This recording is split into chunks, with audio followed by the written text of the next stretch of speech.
Good morning and a warm welcome to your show, Sunny Mornings in Boston. I'm your host, Melissa, and it's Wednesday, October 8th. You'll be interested to know. 77 years ago, today in 1948, the world witnessed a remarkable first when a pioneering Swedish engineer, Arne Larsson, received the world's first internal pacemaker implant in Solna City, Sweden. A moment that heralded a new era in life-saving cardiac technology, inspiring generations of medical innovators. So now you know.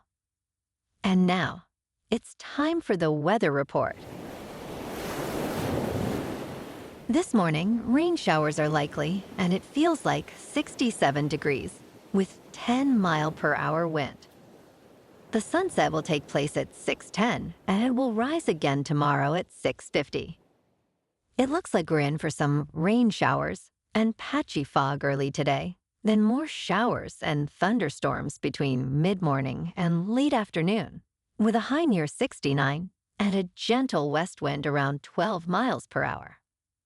Tonight, expect mostly clear skies with a low around 45 and a northwest wind around 10 miles per hour.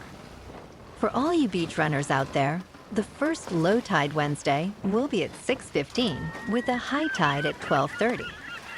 The nearshore buoy at Cape Cod Bay reads 63 degrees for the water temperature. Looking ahead in the weather, Thursday will be sunny with a high near 57 and northwest winds near 13 miles per hour, gusting to 23.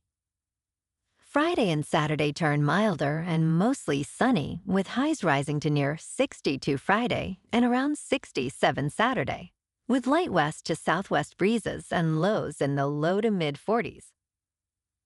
Sunday brings a chance of rain showers after 11 a.m. with a high near 63 and northeast winds near 6 to 12 miles per hour, continuing into Sunday night with a low near 50.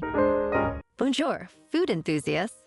This podcast is brought to you by Versailles Cafe and Pastries in Encinitas. Nestled on El Camino Real South, just north of Encinitas Boulevard, this cafe is a haven for culinary delights. Indulge in their amazing Eggs Benedict or their gluten-free crepes. You can grab a panini for lunch or just breeze on through to get your morning coffee. They are open every day from 8 to 5. So stop on by and don't forget to tell them Sunny Morning sent you. In local news, the Massachusetts House plans to vote Wednesday to override several of Governor Maura Healey's budget vetoes for the fiscal year 2026. These overrides aim to restore funding for nursing homes, charter schools, and economic development programs, which House leadership deems absolutely necessary.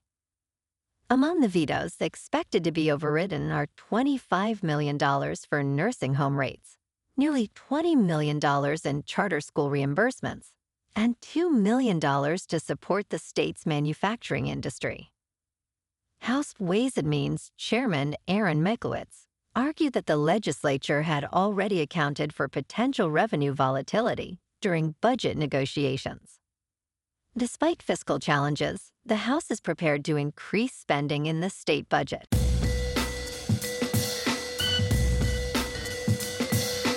Now on to sports. The Cleveland Browns traded quarterback Joe Flacco and a sixth-round pick to the Cincinnati Bengals for a fifth-round selection on Tuesday. The Bengals, struggling with a 2-win and 3-loss record, have been reeling without quarterback Joe Burrow, who was out with turf toe. Meanwhile, the Browns, with a 1-win and 4-loss record, opted for youth over Flacco, who was recently benched.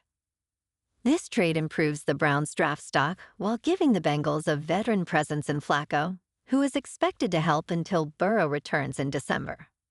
The trade could also pave the way for rookie Shadir Sanders to make his NFL debut. In local sports, former Boston Bruins captain and longtime defenseman Zdeno Chara expressed his honor after the team announced it will retire his number next year. The Bruins revealed that they will retire Chara's number 33 on January 15th, prior to their game against Seattle. Chara will become the 13th player in franchise history to have his number raised to the rafters. He captained the Bruins to the Stanley Cup in 2011 during his 14-year tenure in Boston. Chara shared, "This honor is greater than anything I could have imagined," expressing gratitude to the organization, teammates, fans, and family. Owner Jeremy Jacobs stated, "There will never be another Zdeno Chara," highlighting his incredible impact on the team and community.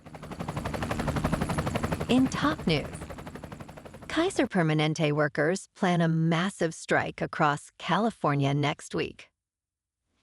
Tens of thousands of nurses and health professionals in Northern California are preparing to strike on October 14th in what union leaders say will be the largest work stoppage in the company's history. The United Nurses Associations of California and Union of Healthcare Professionals issued a 10-day strike notice to Kaiser executives on Friday. The 5-day strike is expected to affect more than 24 hospitals and clinics across California and Hawaii. Union leaders cite stagnant wages and unsafe staffing levels as key issues.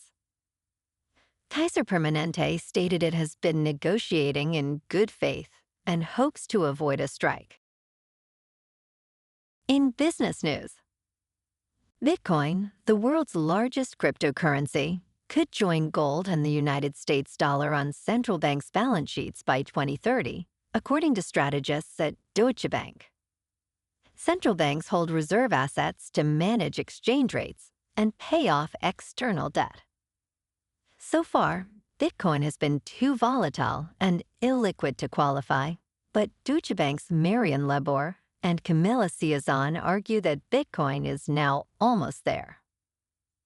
Bitcoin's growing liquidity, partly due to the United States' approval of spot Bitcoin exchange-traded funds in 2024, may make it more appealing to central banks.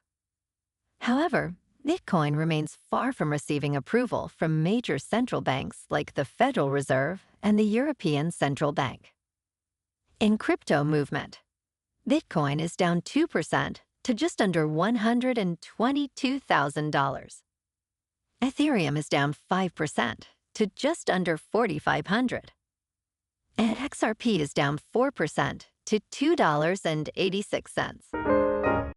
Moving on to a more local vibe. In our community spotlight on health and wellness, we are working with a national Pilates studio to bring you some free classes, so listen up.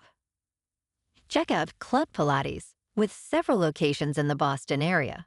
Pilates presents a comprehensive wellness approach, cultivating strength, reducing tension, and elevating mental well-being. Scientific research affirms its benefits. So now you can check out Club Pilates for a free class. With locations in Canton, Wellesley, Hingham, Brookline, and Framingham, just be sure to tell them Sunny Morning sent you by. And now, back to the show. Let's talk tech. Google's latest AI model uses a web browser like you do. The new Gemini 2.5 computer use model can click, scroll, and type in a browser window to access data that is not available via an application programming interface. Google is previewing this model designed to navigate and interact with the web, letting AI agents perform tasks within human-designed interfaces. It utilizes visual understanding and reasoning capabilities to analyze user requests and complete tasks. Gemini 2.5 is available to developers through Google AI Studio and Vertex AI, with a demo on BrowserBase. And in entertainment news, Kiss of the Spider Woman is a stunning musical until Jennifer Lopez starts singing. The film showcases a good story, despite generic songs from John Kander and Fred Ebb, which are weekly performed by Lopez. Breakout star Tonecha dances beautifully, yet Lopez's performance lacks passion. Directed by Bill Condon, The film dazzles with choreography and production design, promising a bright future for Tonagia. Lopez, resembling Madonna, shines as an actor and dancer, elevating moments with her performance. However, her singing fails to impress, revealing a thin voice that lacks the needed strength for the role. Well, alrighty folks, it's time for the quote of the day. And today, our quote comes from the British philosopher and mathematician, Alfred North Whitehead. And he said, "The art of progress is to preserve order amid change, and to preserve change amid order." And that's a wrap for this morning. You can check out our Instagram, YouTube, and TikTok for some captivating aerial videos with local news and the weather reports. Have an amazing day, my good friends. We'll see you tomorrow with another episode of Sunny Mornings in Boston.